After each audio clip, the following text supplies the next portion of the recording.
तो देखो, पहले क्या करना चाहिए पता है? आपने आप पर भरोसा रखना चाहिए कि मेरा ट्रेड जो है, मैंने जो एनालिसिस किया है वो सही है या गलत है। तो मेन रीज़न क्या है पता है?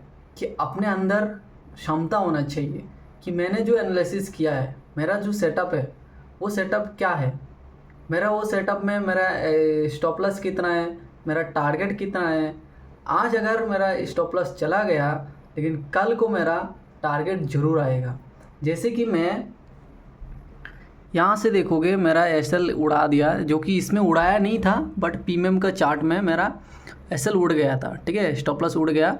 और आज का जो देखोगे यहाँ से ओपन हुआ है, ठीक है, गैप अप ओपन हुआ है। जैसे कि यहाँ से देखोगे एक एक रैली में मेरा हाफ टारगेट दिया, और मार्केट देखोगे एंड टू एंड जब क्लोजिंग दिया है जाके मेरा सपोर्ट लाइन पे।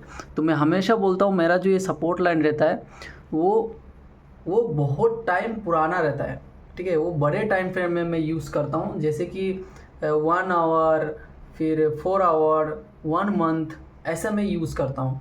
तो उसमें क्या होता है, मेरा मेजर पॉइंट जो होता है वो दिख जाता है कि एटलीस्ट वो जगह पे जब मार्केट जाएगा मुझे इंतज़ार करना है, जैसे ही जाएगा मुझे ट्रेड पंच करना है, और सही डायरेक्शन देख के, सही जगह देख के मैं ट्रेड पंच करना है। और पहले क्या करता था, स्कैल्पिंग करता था, कंटिन्यू कहीं पे भी मैं एंट्री करता था। जैसे कि ये यहाँ तक गया, ये जगह पे मैं एंट्री कर लेता था, पुट साइड नहीं तो अप साइड, ये जगह पे तो जाएगा ही। फिर ये देखोगे नीचे आया, यहाँ से यहाँ तक कितना लॉसेस दे देगा।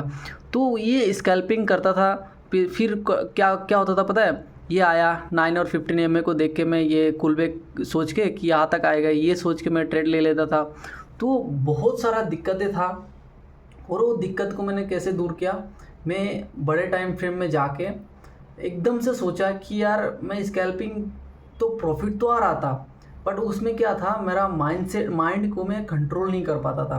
प्रॉफिट आ रहा है, बैक टू बैक प्रॉफिट आ रहा है, बट एंड टू एंड महीने में मेरा कभी ऐसा लॉस लग रहा है कि एक लॉस के कारण मैं ये सोचता था कि यार मैं तो बैक टू बैक प्रॉफिट कर रहा था, अब कैसे मेरा लॉस लग रहा है। तो वो लॉस को रिकवर करने के चक्कर में तो और लॉस हो जाता था। तो उस चीज़ को मैं कंट्रोल किया कि यार मेरा पता होना चाहिए मैं जो ट्रेड ले रहा हूँ वो ट्रेड क्यों ले रहा हूँ, और रीज़न क्या है। तो स्कैल्पिंग में कभी कभी वो चीज़ नहीं दिखता है, रैंडम एंट्री कर लेते हैं। तो कितना भी चाहे लोग कोशिश करते हैं कि अपने आप को कंट्रोल करना, लेकिन कंट्रोल नहीं रहता है, वो खो जाता है। फिर ट्रेड लेने के बाद समझ में आता है कि मैं ट्रेड क्यों लूँ। तो मेन रोल क्या है, ओवरऑल प्रॉफिट में रुकना है।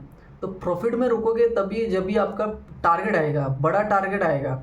तो स्कैल्पिंग में भी वही है, आपका टारगेट तो आ जाता है, बट उसमें आपको और ट्रेड करना पड़ता है। तो जैसे ट्रेड करते हो, एक प्रॉफिट आया तो नेक्स्ट में आपका लॉसेस लग गया तो उसका आधा हो गया, फिर से अगर लॉसेस लग गया तो उसका और आधा हो गया, एंड टू एंड हो गया, तो फिर उसमें प्रोग्रेस आपका ऐड हो जाता है।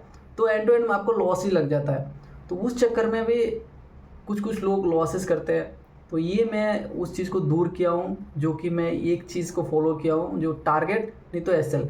मेरा अगर एसएल जाएगा तो मुझे कोई गिड़गिड़ाहट नहीं होगा कि यार मेरा एसएल चला गया, मेरा एसएल चला गया। एसएल लेके चुपचाप बैठ जाना है, क्योंकि ये मेरा रिस्क टू रिवॉर्ड है। ठीक है, इसमें मैंने अगर इसमें 5 रुपये में लॉस ले सकता हूँ तो प्रॉफिट में 10 रुपये ले सकता हूँ। तो उस हिसाब से मेरा टारगेट है। ठीक है, कोई भी बिजनेस करने जाओगे तो वो सेम होता है, वो रूल सेम है कि अगर आप 5 रुपये में उठा रहे हो तो आप उसको दूसरे जगह में जाके 10 रुपये में बेचोगे, तभी आप उठाओगे, नहीं तो नहीं उठाओगे। तो उस हिसाब से ये भी है कि मैं जो जगह पे उठा रहा हूँ वो जगह पे उसका कम प्राइस होना चाहिए, सही टाइम होना चाहिए, सही जगह होना चाहिए, और जो उसका टारगेट आएगा वो भी आना ही चाहिए, क्योंकि देख के हम खरीद रहा है, ऐसा नहीं है कि हम आँख बंद करके खरीद रहा है। तो ये टारगेट तो दिया है बट मुझे पैसा नहीं दिया है, बट मेरा एनालिसिस जो है वो सही रहा है। लेकिन एक क्या गलती था, ये मेरा स्टॉप लॉस उड़ा के गया। अगर स्टॉप लॉस नहीं उड़ाता तो मेरा टारगेट आ जाता, बट मैं ट्रेड नहीं लिया हूँ। मैं कोशिश करूँगा कि और भी कल कुछ ट्रेड मिले या परसों को कुछ ट्रेड मिले।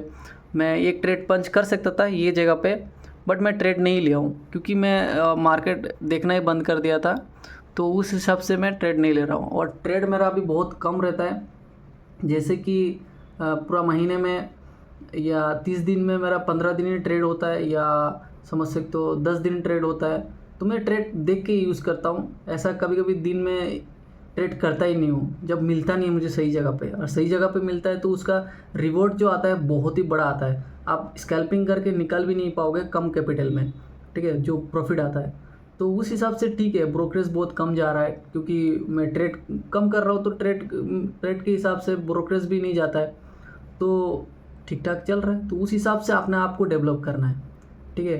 तो एनालिसिस उस तरह से करो जो कि आपको पता हो कि मार्केट अगर एसएल भी उड़ाएगा तो भी कोई दिक्कत नहीं होना चाहिए कि मुझे उस एसएल जो लॉस लगा है उसको रिकवर करने के चक्कर में, तो वो नहीं आना चाहिए। लॉस लग गया, फिर नेक्स्ट डे देखेंगे, अपना सेटअप आ गया तो आ गया।